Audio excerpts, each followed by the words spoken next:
Iran আমেরিকার মধ্যে যে যুদ্ধ ইসরায়েলের, সেই যুদ্ধ সমগ্র বিশ্বকে আপনার ক্ষতিগ্রস্ত করেছে। আমরা বাংলাদেশে মারাত্মকভাবে ক্ষতিগ্রস্ত হয়েছি। আমাদের এখানে তেলের দাম বেড়ে গেছে, তাই না? আমি আস্তে আস্তে দেখলাম আপনার ওই পেট্রোল পাম্পগুলোর সামনে এগুলোতে মোটর সাইকেল অনেক, এটা একটা সমস্যা তৈরি হয়েছে। কিন্তু এই সমস্যাটা তেল কমের জন্য নয়, সরবরাহ কমের জন্য নয়, এই সব সমস্যাটা কিছুটা হচ্ছে তৈরি করা। দুঃখজনক ভাবে কিছু মানুষ এখানে একটা অনৈতিক ব্যবসা শুরু করেছে, যে ব্যবসাটা আমাদের জন্য, দেশের জন্য, জাতির জন্য ক্ষতিকর, ঠিক কিনা? তাই করতেছে না, এইটা করতে দেওয়া যাবে।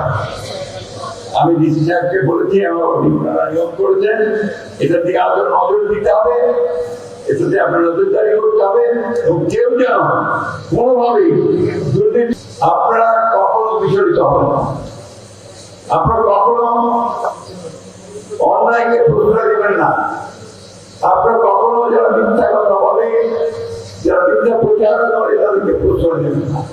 এরকম আজকে দুর্ভাগ্যজনক ভাবে বাংলাদেশে একটা শ্রেণীর সৃষ্টি হয়েছে যারা স্থিতিশীলতা নষ্ট করতে চায়।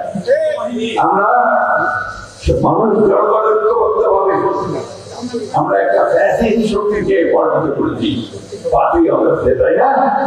আমার এই ঠাকুরগাঁও বহু আন্দোলন হয়েছে, 17-18 বছর ধরে আমার দল আন্দোলন করেছে, জোট আন্দোলন করেছে, সবচেয়ে ছাত্রদের একসাথে আন্দোলন করেছে। আমার ঠাকুরগাঁও তো প্রায় 13 জন শহীদ হয়ে গেছে আন্দোলনের মধ্যে, ঠিক কিনা বলেন? এইটার মূল্য তারা যে আপনার জান দিয়েছে, প্রাণ দিয়েছে আমাদের জন্য একটা সুন্দর বাংলাদেশ তৈরি করার জন্য, সেটার মূল্য আমাদেরকে দিতে হবে না? সেটা পুরস্কার দিতে হবে না? সেই পুরস্কারকে আমরা বাংলাদেশে একটা শান্তিময়, একটা স্থিতিশীল, একটা উন্নত বাংলাদেশ দেখতে চাই। ঠাকুরগাঁও আমরা একটা উন্নত ঠাকুরগাঁও দেখতে চাই, তাই না? আপনি এলজিডিতে একটা আমাদের প্রোগ্রাম চলছে ইতিমধ্যে, ঠাকুরগাঁও, দিনাজপুর, পঞ্চগড়ের রাস্তাঘাটগুলো, অন্যান্য কাজগুলো করার জন্য প্রায় 1,500 কোটি টাকার একটা প্রকল্প চলছে। আরেকটা নতুন প্রকল্প আসছে, যেটা আমি ঠাকুরগাঁও উন্নয়নের জন্য 1,500 কোটি টাকার একটা প্রকল্প গ্রহণ করা হয়েছে। ইনশাআল্লাহ আমার একটা অনুরোধ আপনাদের কাছে, যে আপনারা আমাকে কাজ করার সুযোগ দেবেন, অযথা ছোটখাটো বিষয় নিয়ে আমাকে আজকে রাখবেন না।